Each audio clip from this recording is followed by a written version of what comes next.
Hola, buenas tardes. Buenas tardes. Hola, buenas tardes. Buenas tardes, quería saber si me escuchaban correctamente. Buenas tardes, buenas tardes.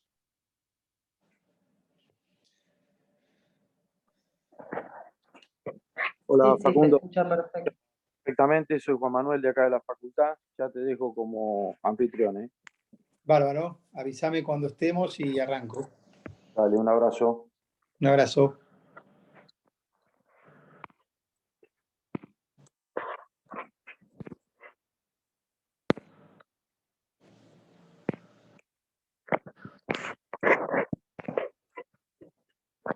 Listo, Facundo, cuando quieras arrancamos. Bárbaro. Buenas tardes a todos. Mi nombre es Facundo Caparelli, soy adjunto de la Comisión 1 de la Cátedra de Derecho Penal Parte General, cuyo titular es Marcelo Ricard. Esta es nuestra primera clase de este cuatrimestre. Me interesaría mencionarles que la idea en cuanto a la metodología de clase es que ustedes pueden acceder al material de estudio a través de la página de la cátedra y a través de las clases que ya se encuentran grabadas, sin perjuicio de lo cual, en mi caso particular, mi propuesta es contactarme con ustedes todos los martes a las 15 horas para por lo menos tener una clase virtual en la cual se mencionen los temas principales que tenemos previsto para el cuatrimestre y que están consignados en el cronograma de clases con la publicación correspondiente de la fecha de los exámenes, y para que cualquiera aproveche y eventualmente me formule la consulta o me plantee la duda que tenga en relación a la materia propiamente dicha. La clase anterior tenía consignado un tema muy importante para la cátedra de Derecho Penal, parte general, para quienes cursan por primera vez una materia de la rama del derecho penal, como son los principios que limitan el ejercicio del poder punitivo estatal en el marco de un Estado constitucional y democrático de derecho.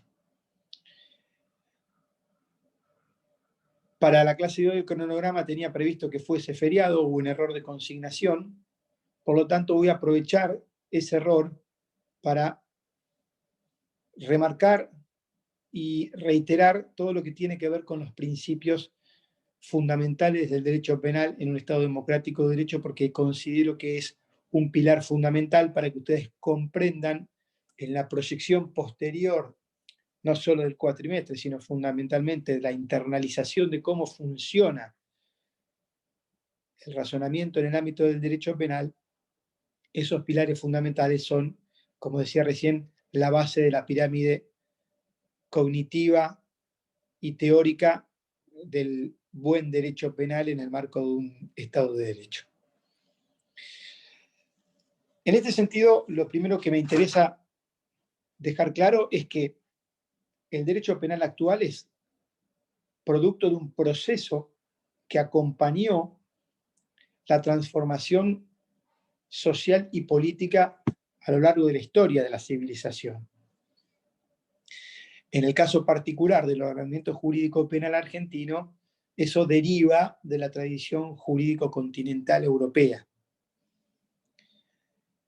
Y en este sentido, remontándonos a épocas casi inmemoriales, la justicia por mano propia era lo que regía a partir de la ley del talión, ojo por ojo, diente por diente.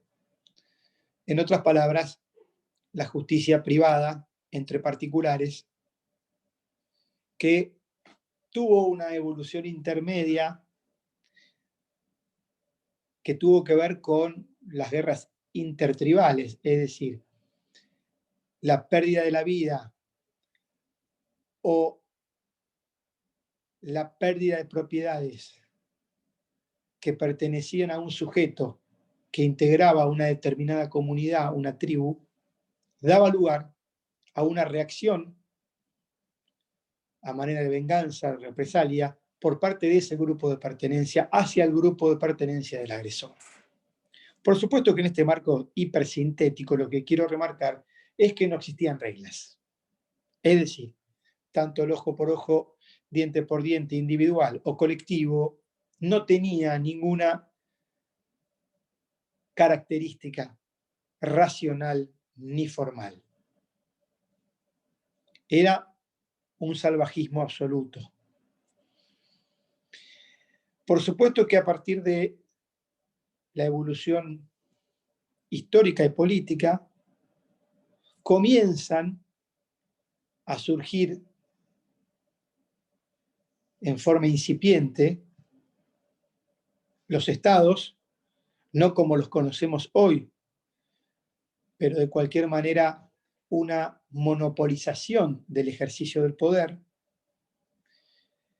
que independientemente de la forma política, paulatinamente lo que iba haciendo era expropiando la solución de esos conflictos, porque ese titular, un rey, un señor feudal, eran los que en definitiva empezaban a concentrar el poder que determinaba cómo se solucionaban ese tipo de conflictos en su reino o en su feudo.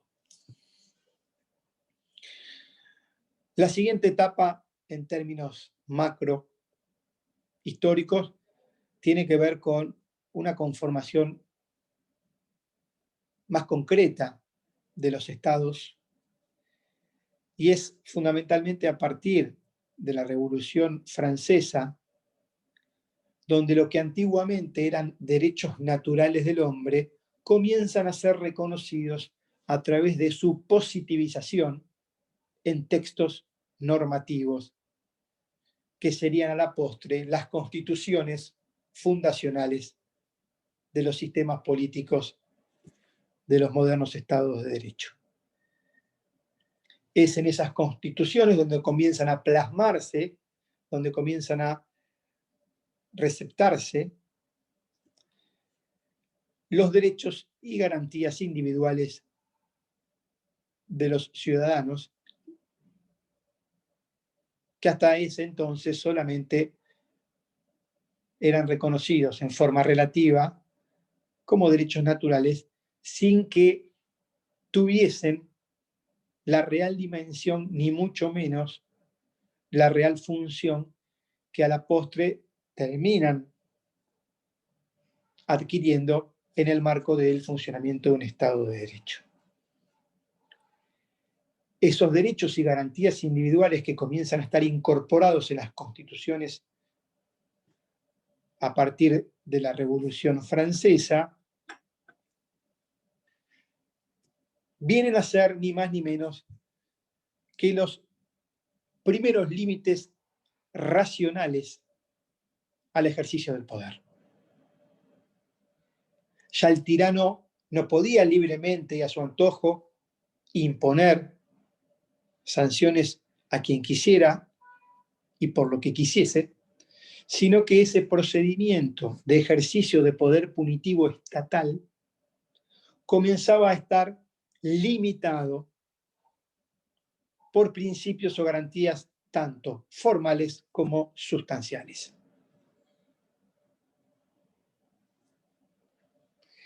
La concentración del ejercicio del poder punitivo estatal, que es ni más ni menos que el ejercicio del derecho penal a través del Estado, está reconocido en todas las constituciones de los estados occidentales modernos. En el caso particular de la República Argentina, está claro que cuando establece de qué modo se divide el poder del Estado y reconoce en el poder legislativo como el poder encargado de sancionar las leyes de fondo, la premisa implícita de la que parte eso es reconocer en el Estado la titularidad del ejercicio del poder punitivo, porque le asigna a uno de sus poderes la facultad de diseñar y de ejercer ese derecho penal, ese poder punitivo estatal, ese ius puniendi. Ius puniendi es el derecho estatal de castigar.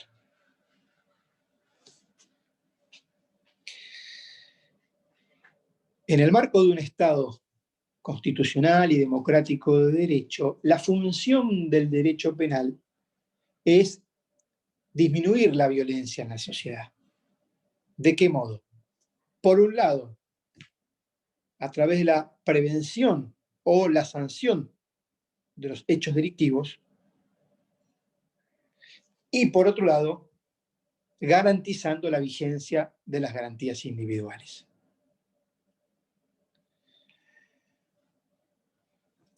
¿Por qué se afirma entonces que previniendo y sancionando delitos y al mismo tiempo garantizando la vigencia de las garantías individuales, el derecho penal procura disminuir la violencia en la sociedad?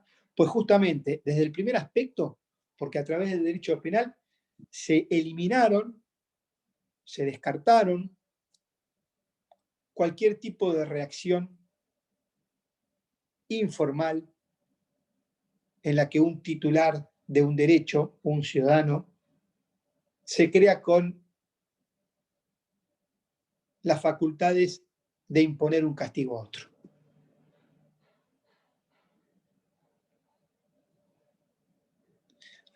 Claro está, hay excepciones a esta regla general, sí, pero en situaciones absolutamente extremas, como son los casos de una legítima defensa o de un estado de necesidad, que son causas de justificación que después la vamos a ver durante el cuatrimestre específicamente, cómo funcionan, en qué contexto se pueden dar, pero eso no significa que el individuo, el particular, tenga la facultad de castigar indiscriminadamente a sus conciudadanos, sino que esa titularidad de punir es exclusiva del Estado y de esa manera elimina cualquier reacción informal.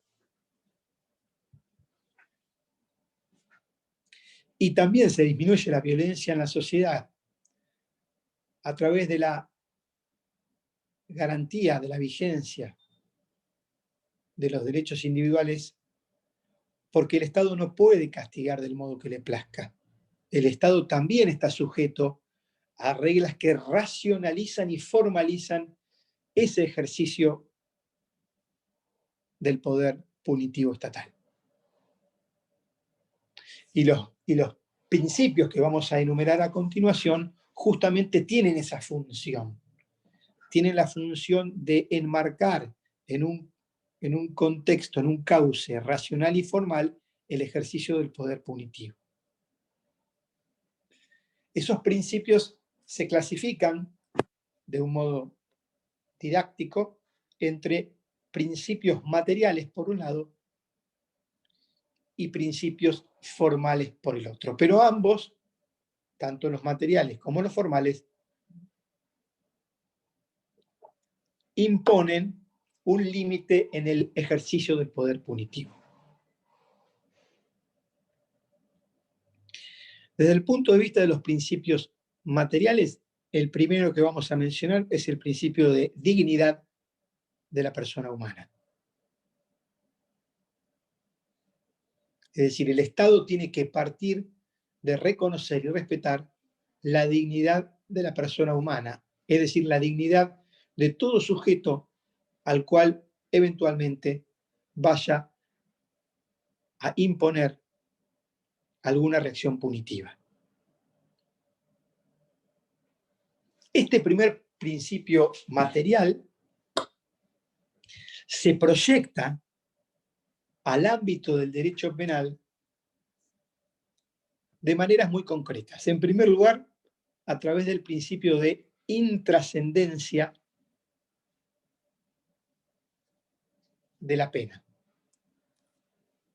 Repito, a través del principio de intrascendencia de la pena. ¿Qué significa esto? Que la sanción penal es estrictamente personal, solamente puede recaer en el sujeto o en la persona a la cual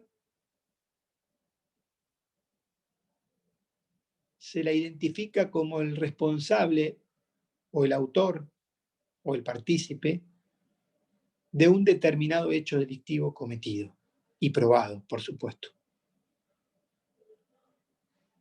Este principio de intrascendencia de la pena es muy importante porque es uno de los principios que más caracteriza y diferencia al derecho penal del resto de las ramas del ordenamiento jurídico. No podría sancionarse a un hijo por los hechos delictivos cometidos por el padre, ni a una pareja por los hechos delictivos cometidos por su pareja. Es decir, no existe posibilidad de que las sanciones tengan una aplicabilidad por carácter transitivo. No existe la responsabilidad penal por el hecho de otro. Justamente por eso, de una manera bien didáctica, les señalo lo siguiente. Cuando ustedes vean cuáles son las formas en las que se puede extinguir la acción penal, esto es, cuáles son las formas a partir de las cuales el Estado ya no puede ejercer su poder punitivo, una de esas formas de extinguirse la acción penal es la muerte del inculpado. Cuando muere una persona que está sindicada como responsable de un hecho delictivo, el ejercicio del poder punitivo no se puede ejercer más. Salvo que en el mismo hecho hayan intervenido otras personas, en tal caso la responsabilidad se dirigirá hacia esas otras personas, pero siempre respetando el principio de intrascendencia. Se las estará involucrando porque se habrá acreditado que participaron del hecho. Pero los herederos o los sucesores de una persona que cometió un hecho delictivo no son punibles por los hechos cometidos durante en vida por su padre, madre, a quien suceden o heredan. Entonces, intrascendencia de la pena. Conéctenlo con lo que vimos respecto de evolución histórica y verán que tampoco podría castigarse a un grupo de pertenencia porque una persona que integra ese grupo de pertenencia agredió a otra o cometió un hecho delictivo. La responsabilidad penal, la reacción punitiva estatal, solamente podrá estar dirigida al autor del hecho y no a su grupo de pertenencia también.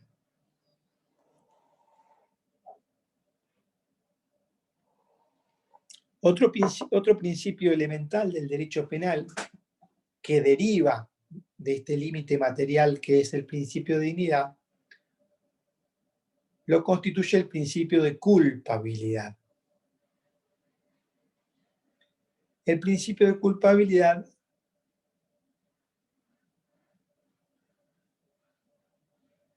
exige que exista acreditada, comprobada, una conexión, un nexo entre el hecho delictivo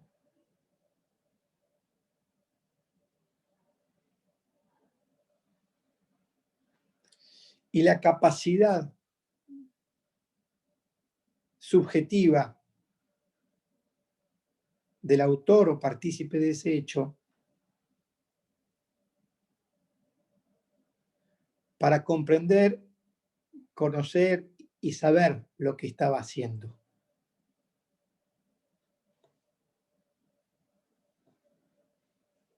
Ese nexo subjetivo entre hecho y sujeto como principio básico y limitador del derecho penal se denomina principio de culpabilidad, que funciona en un nivel de abstracción y teórico que está por encima de lo que es la teoría del delito propiamente dicha. Porque ustedes van a ver durante el cuatrimestre, cuando estudien teoría del delito, que dentro de la teoría del delito hay una categoría dogmática que se llama culpabilidad. Pero el principio de culpabilidad como límite del poder punitivo está por encima de la teoría del delito, está por encima de esa categoría que integra el concepto de delito, y lo que exige este principio constitucional de culpabilidad es que para poder ejercer el poder punitivo respecto de un ciudadano, ese ciudadano tiene que haber tenido una conexión con el hecho. Una conexión subjetiva. Tiene que haber estado en condiciones de comprender, conocer y saber lo que hacía. La responsabilidad penal por las meras consecuencias se denomina versari in re illicita. Es como si fuese una responsabilidad objetiva del derecho civil. En el derecho penal eso es inadmisible.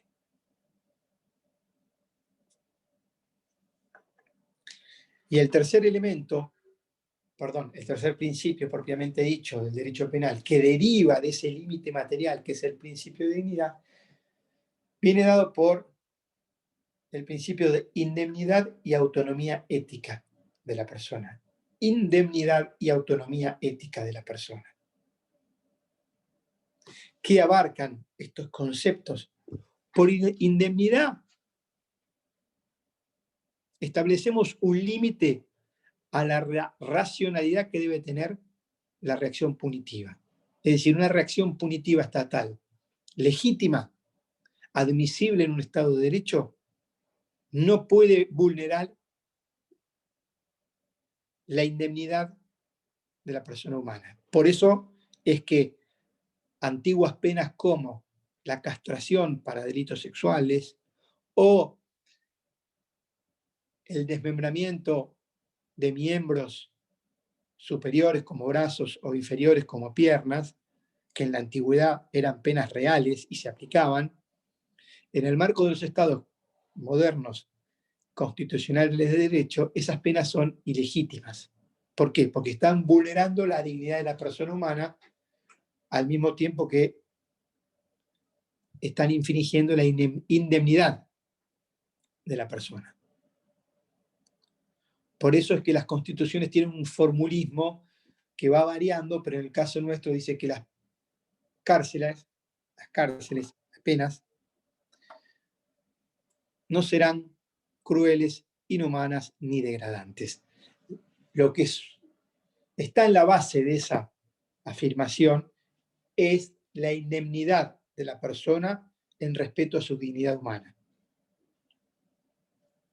Se le pueden imponer sanciones que tienen que ver con la privación de su libertad, sanciones patrimoniales que tienen que ver con la imposición de multas, sanciones de privación de derechos como puede ser la inhabilitación para ejercer determinado arte, ejercicio o profesión, pero no se puede pasar de límites que infrinjan o violen la indemnidad de la persona humana. Y por otra parte, la autonomía ética exige que cuando el Estado va a ejercer su poder punitivo, solo puede estar basado en hechos exteriorizados por el sujeto que lo comete. Pero debe respetar la autonomía individual, la capacidad de autodeterminación y de definición del propio plan de vida.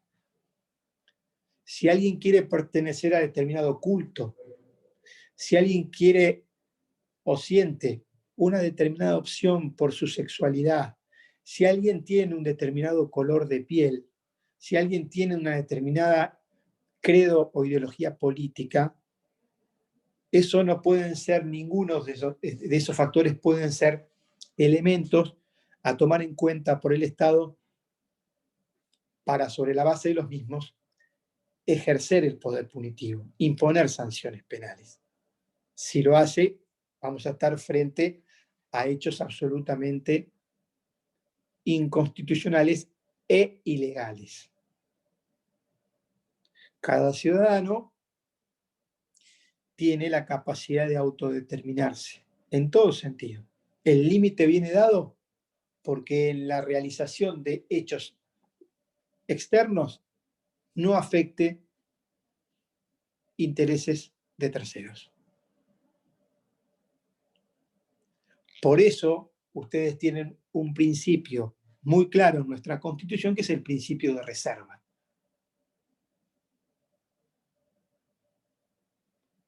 Que garantiza que las acciones privadas de los hombres, que no afecten a terceros, están exentas de la autoridad y solo reservadas a Dios. Ese es un formulismo. Lo importante es que la esencia misma de esa cláusula constitucional lo que establece es un límite al poder punitivo del Estado. Y le dice, señor, usted puede llegar hasta acá. Y hasta acá es, usted puede castigar solamente por los hechos que cometió una persona y a esa persona. No puede castigarlo por lo que es, por lo que piensa, por lo que siente.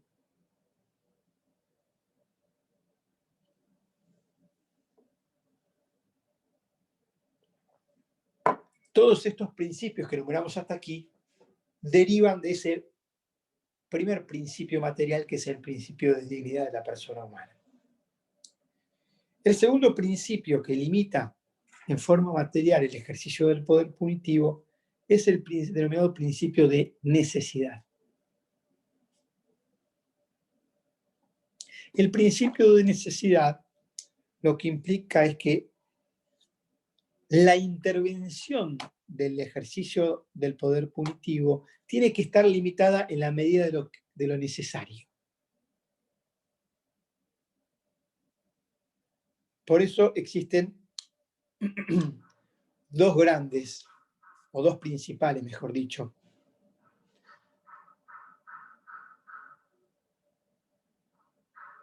principios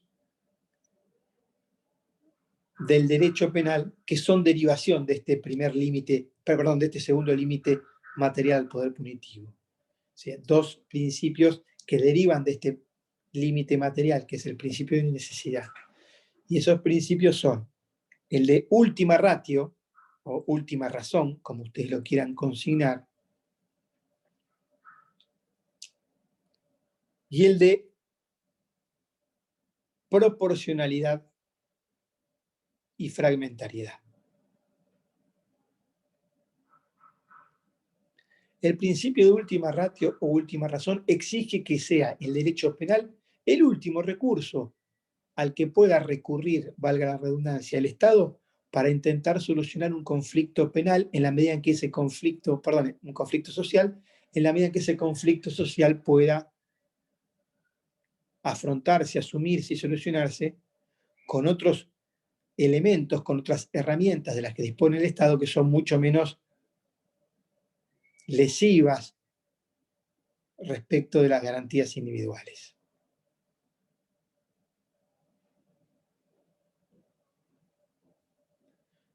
La conflictividad social primero tiene que intentar asumirse a partir de instrumentos jurídicos como pueden ser el derecho civil, el derecho administrativo sancionador, el derecho laboral, el derecho civil y comercial, y en última instancia, para los supuestos más graves, reservarse el ejercicio del poder punitivo como último recurso.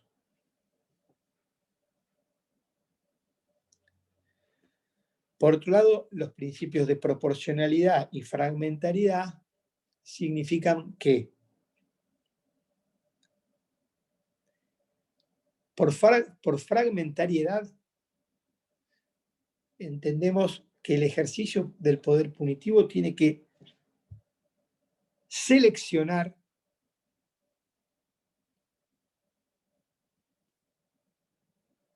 la tutela o la protección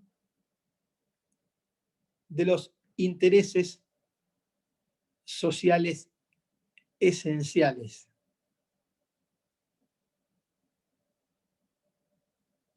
Como puede ser la vida, la integridad física, la integridad sexual, el patrimonio, la salud pública.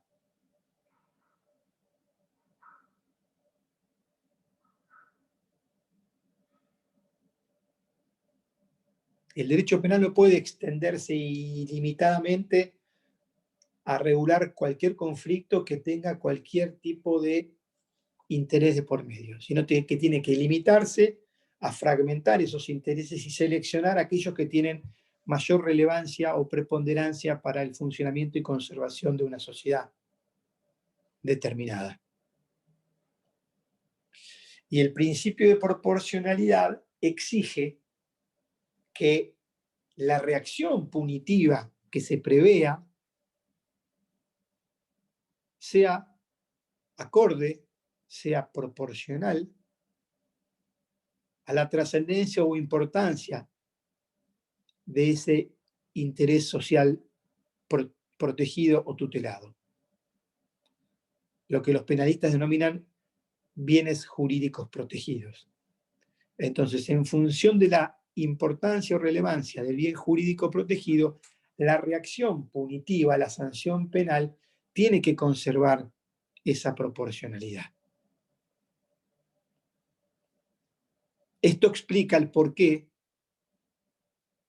a ustedes o a cualquier ciudadano les puede resultar lógico o natural desde el sentido común que los delitos que afectan la vida como un homicidio tengan previstas reacciones punitivas, es decir, penas, de mayor gravedad y magnitud que aquellos delitos en donde se afectan bienes jurídicos menos importantes, como por ejemplo el patrimonio, o como por ejemplo la integridad física. No es igualmente de grave matar a una persona que lesionarla, de modo tal que la reacción punitiva que se prevea tiene que respetar esa diferente gravedad, graduando de distinto modo la intensidad de la reacción punitiva.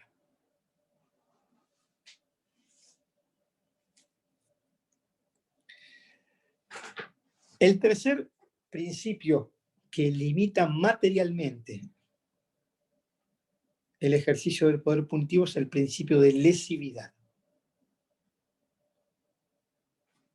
Freno acá y hago una breve síntesis para sistematizar un poco y que vuelvan a fijar conceptos. Los límites al ejercicio del poder punitivo vienen dados a partir de límites materiales y límites formales al poder punitivo. Entre los primeros tenemos fundamentalmente tres: el principio de dignidad, el principio de necesidad y el principio de lesividad.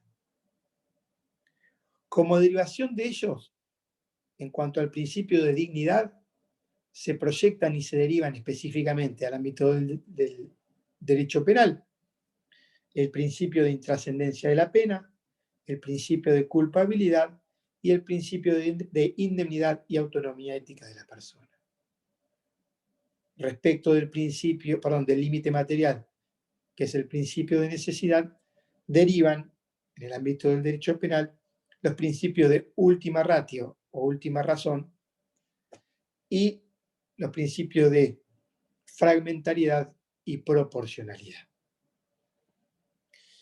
Y por último llegamos al tercer de los principales límites materiales al poder punitivo del Estado, que es el principio de lesividad. Este principio exige, en el ámbito del derecho penal, que para que una reacción punitiva sea legítima por parte del Estado,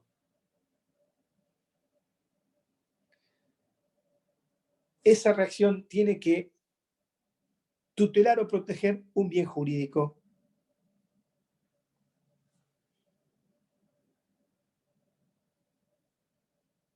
un interés social esencial.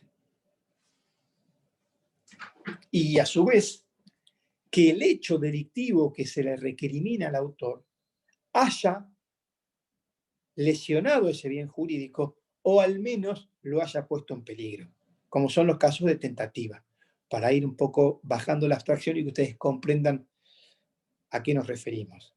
Cuando un sujeto comete un delito de homicidio, está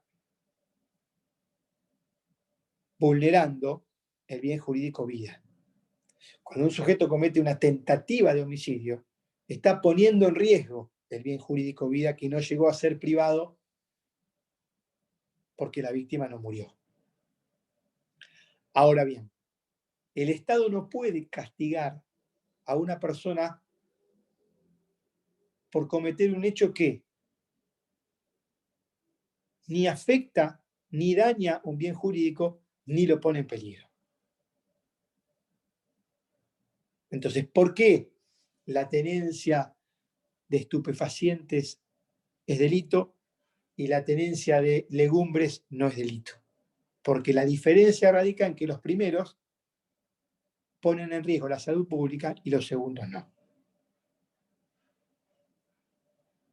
Algo que, desde el sentido común, pareciera simple y lógico, tiene esta explicación jurídica, esta razón de ser.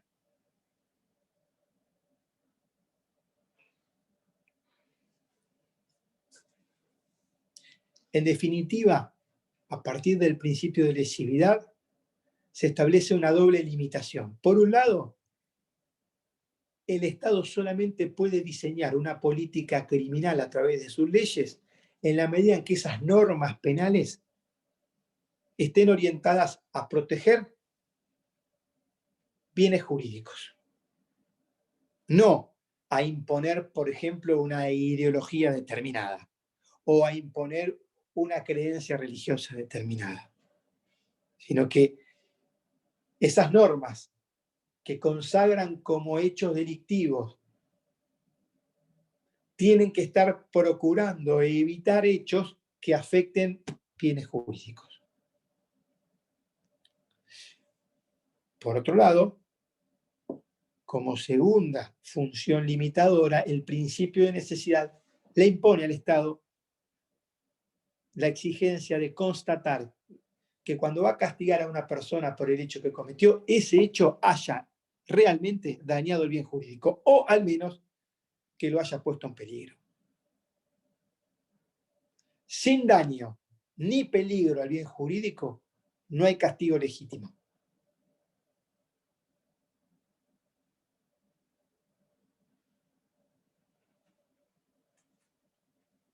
Finalmente, me interesa mencionarles el límite formal por excelencia al poder punitivo estatal. Ya saliendo de los principios materiales que limitan el poder punitivo, vamos a enfocarnos ahora en el principio formal que limita el ejercicio del poder punitivo. Y ese principio por antonomasia es el denominado principio de legalidad. Principio de legalidad. Lo que antiguamente estuvo vigente bajo el rigorismo latino nullum crimen, nulla pena sine lege. Es decir, no hay crimen, no hay delito, ni pena sin ley.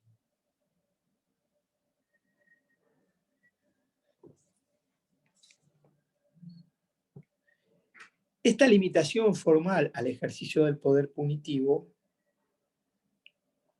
es relativamente moderna en términos históricos. No era, como en el caso de muchos de esos límites materiales, una derivación de los derechos naturales del hombre, sino que este es un principio formal que se implantó de la mano de la conquista de la Revolución Francesa, cuando se procuró dividir el poder que estaba concentrado en las manos de un soberano. El principio de legalidad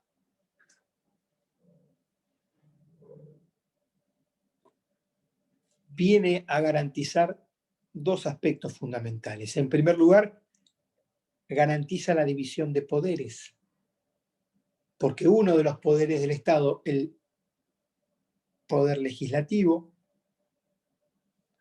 tiene facultades que le están privadas a los otros dos poderes del Estado, como son el poder ejecutivo o el poder judicial. El soberano ya no puede crear normas penales. Las normas penales pasan a estar en manos del poder legislativo.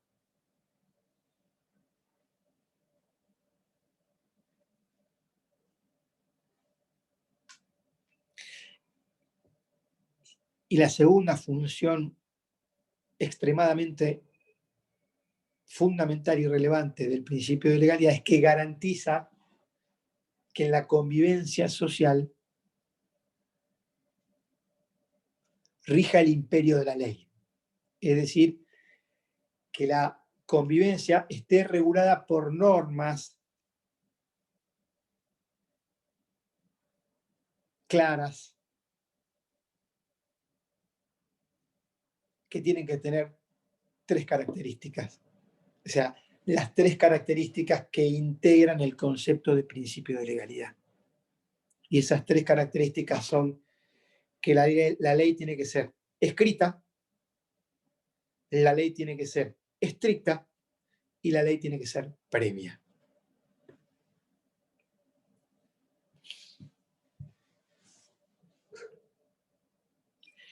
Desde el primer aspecto, la exigencia de que la ley sea escrita garantiza que la única fuente es la fuente legal. No se pueden crear delitos ni imponer sanciones a partir de las costumbres, por ejemplo.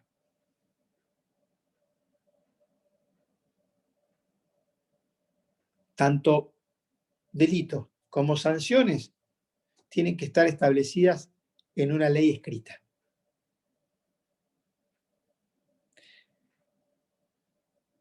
En segundo lugar, esa ley escrita tiene que ser estricta. ¿Qué significa esto? Que se le exige al legislador que evite ambigüedades, lagunas legales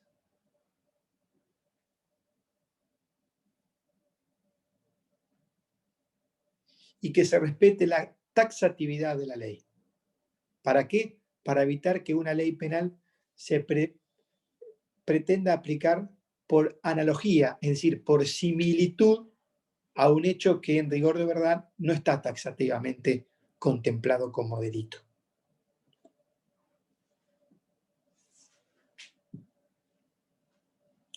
Y la tercera característica es que esa ley escrita y estricta debe ser previa. Es decir, no se pueden imponer sanciones sobre la base de un hecho que al momento de su comisión no estaba sancionado como delito en una ley escrita y estricta.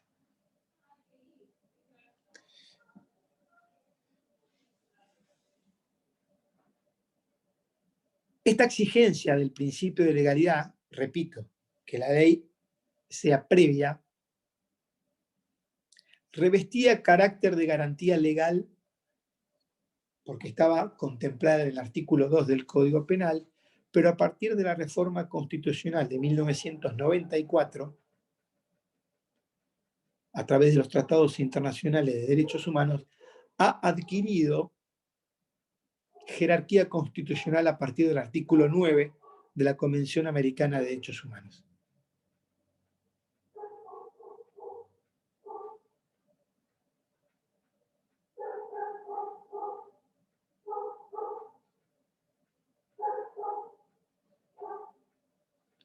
De modo tal que esto es un ejemplo clarísimo del límite que tiene el Estado en el ejercicio del poder punitivo. El Estado no puede sancionar a alguien por un hecho que al momento en el que lo realizó no estaba contemplado como delito en una ley escrita y estricta. No puede existir una retroactividad de la ley penal para abarcar y castigar hechos que no estaban previstos como delito al momento de su comisión. Debo aclarar, para evitar confusiones, pero será materia de otra clase específica al respecto, que en el ámbito del derecho penal a este principio general lo complementa un principio propio que es el de la ley penal más benigna. Es decir, para determinados casos en donde hay una sucesión temporal de leyes, una ley nueva, una ley posterior, si es más benigna, se puede aplicar al hecho anterior si al momento de la comisión de ese hecho la ley vigente era más estricta o más rígida o más grave. Pero lo que no tienen que perder de vista es que esa aplicación más benigna de la ley penal en forma retroactiva es posible porque en el momento de la comisión de hecho existía una ley que contemplaba ese hecho como delictivo, solo que esa ley era más grave. Pero si al momento de la comisión de un hecho no existe una norma penal que establezca como delito ese hecho en cuestión, no hay modo que ese hecho pueda ser motivo de castigo para su autor.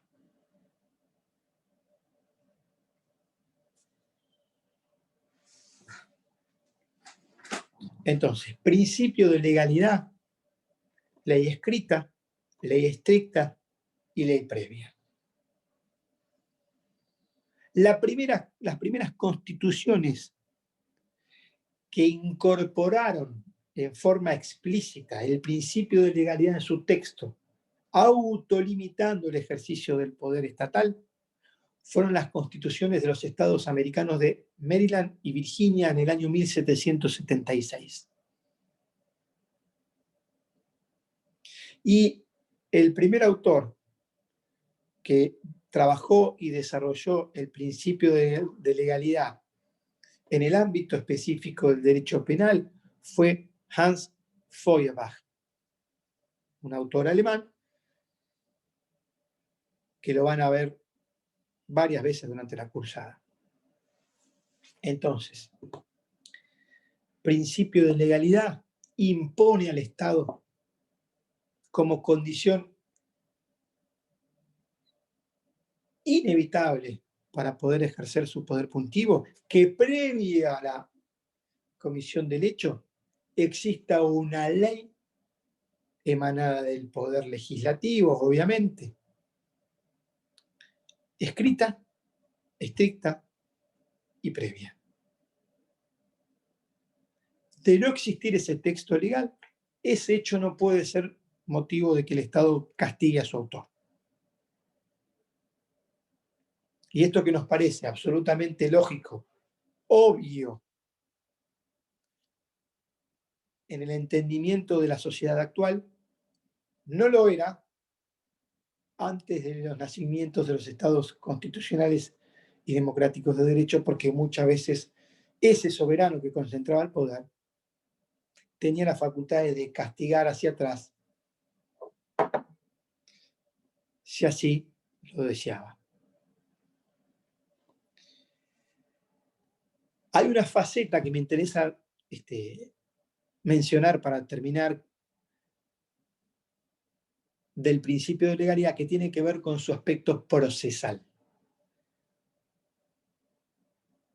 El principio de legalidad no se limita a que las normas escritas establezcan qué hechos son delictivos y qué sanción penal merecen, sino que también esa legalidad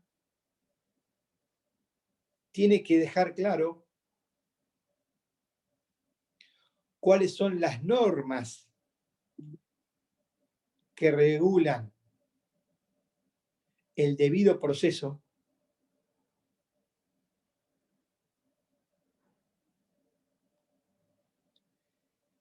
y que fijan, por ejemplo, cuál es el juez natural que debe intervenir en el marco de un proceso penal.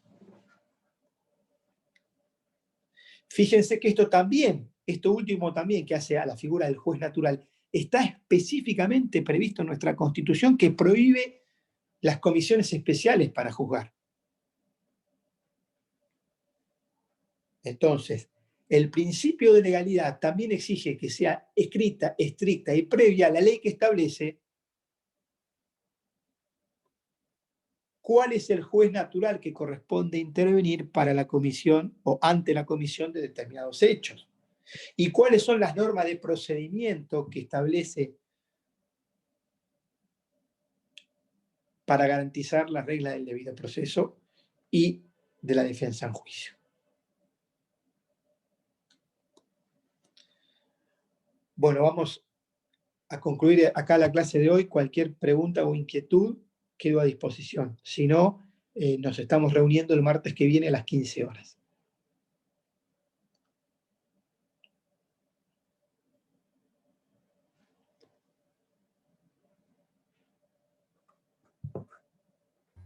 Profe, una pregunta. Sí. Todos los principios que acaba de nombrar están en Zaffaroni, ¿no?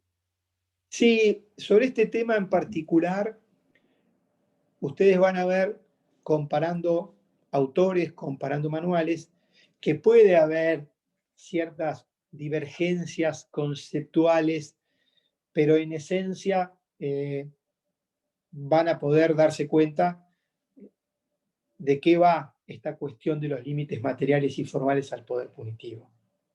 En este caso en particular, por ejemplo, yo sigo mucho a un autor que no es específicamente de derecho penal, que es un autor que se llama Luigi Ferrajoli, o Luigi Ferraioli, en un libro que se llama Derecho y Razón, que es un tratado de filosofía política, pero que es muy interesante porque tiene varios capítulos destinados a explicar cómo fue la evolución social, cómo fue la sustitución de la venganza privada por el castigo estatal y cómo fue ese proceso de racionalización y secularización, como dice él, porque en un momento hay algo que yo no mencioné, que tiene que ver con que antiguamente se mezclaba mucho pecado con delito.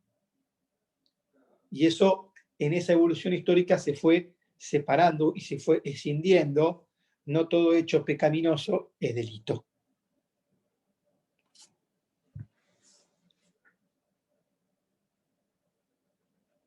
Gracias, profe. No, de nada. Bueno, quedamos así, entonces nos vemos el martes que viene. Muchas gracias.